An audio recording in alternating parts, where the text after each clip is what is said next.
Over the next decade, the U.S. is expected to experience an historic transfer of wealth. Over $31 trillion is going to pass down through inheritance. And over the next 20 years, that number more than doubles to something more than $72 trillion. If any of that might be coming your way, it's worth asking, does that change how you should be thinking about your FRS retirement plan? Let's take a look.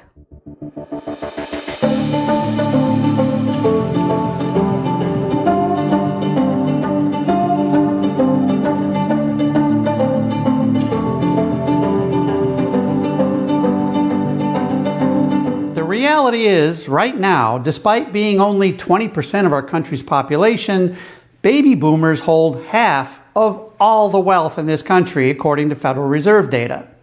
And they've done really well with it. It's in real estate, retirement accounts, stocks, bonds, mutual funds, and small businesses. But the boomers are also hitting life expectancy and starting to die off. And all of that money is flowing down to the next generation, to Millennials and Gen X'ers, to you. If you're one of those next gens with boomer parents that have done well for themselves, and a lot of you are, then you need to consider how this money changes things, because I promise you it does. For starters, it can help solve one of the biggest problems you have with an FRS retirement, which is that nearly everything you have coming in at retirement is going to be subject to some pretty serious taxes. So if you're on the fence about switching to the investment plan over the pension plan, this might be the thing that makes the difference and makes that investment plan a whole lot more attractive. Or if you're concerned about the future tax hit on your drop account, this may be the thing that saves you a lot in future taxes there. Here's why.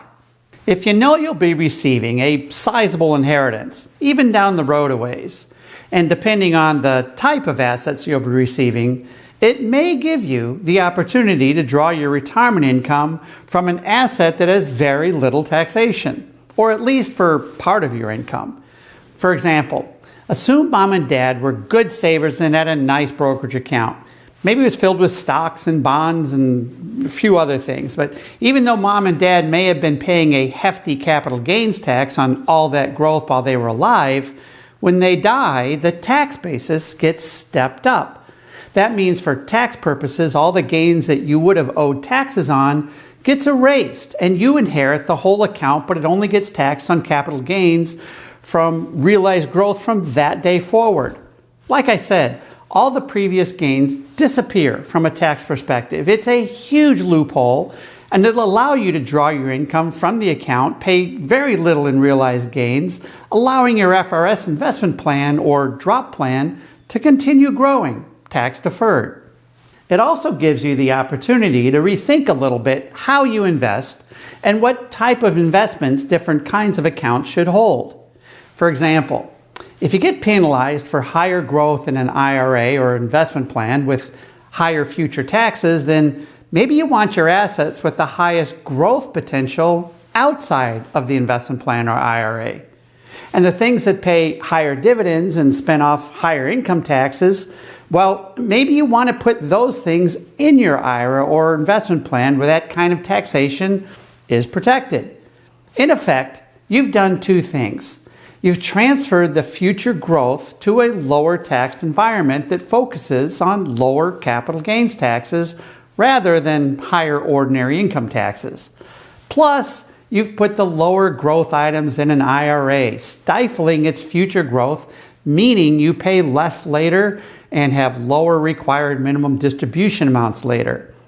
It's called having an asset location strategy, and it forces you to think of all of your accounts as a whole, but to consider the different types of accounts or different types of taxation that occurs in each of them.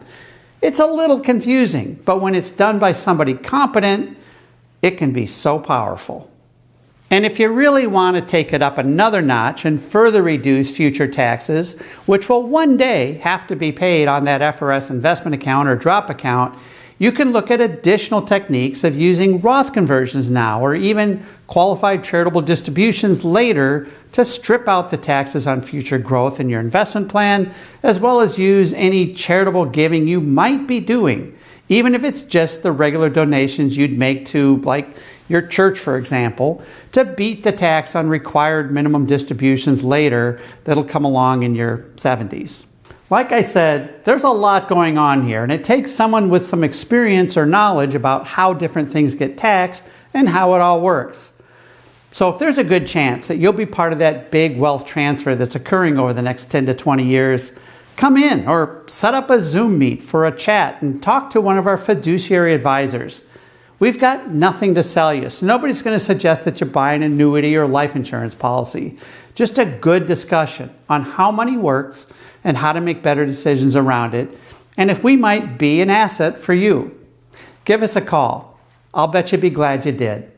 Thanks for watching, and be safe out there.